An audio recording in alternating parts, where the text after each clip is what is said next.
Every time I think of 9/11, I see burning flesh dripping off the bones of Iraqi children in Fallujah. Now Gaza.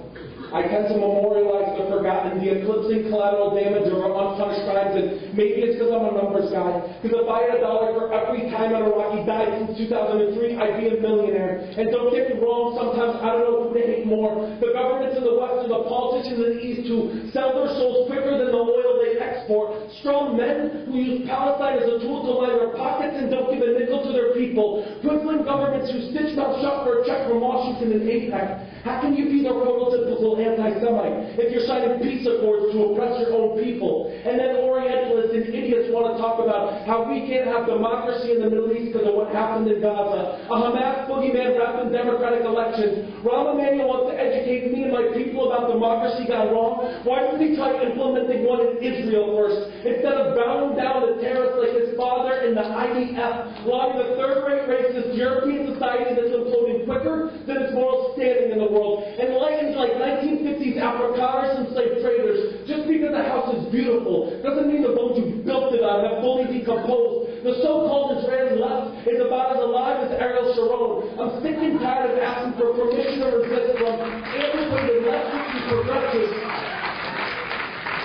Antiquated leftists and progressives who care more about keeping it kosher than moving things forward. I put down my pen and waving fists to resist with college kids and Palestinians. Boycott and divest because who cares about preserving the living when governments are killing civilians? Complicity by silence preserve units bombing Gaza. Your academics and scholars, theater groups, and practitioners are part of the problem.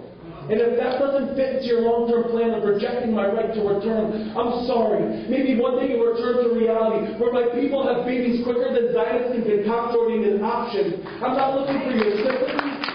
I'm not looking for your sympathy or introspective confessions. Won't sit on my hands so they lose oxygen like the people of Balad and Rafah. Vote for Barack Obama and pretend that his 22 days of silence was golden. While emaciated children starve to death surrounded by their parents' corpses. This can't be America the Beautiful. A criminal with a few positive attributes doesn't alleviate genocide. Bombing Afghanistan, Pakistan, and Iraq doesn't make you historic. It makes you as blind and bloodthirsty as the one memory is before you.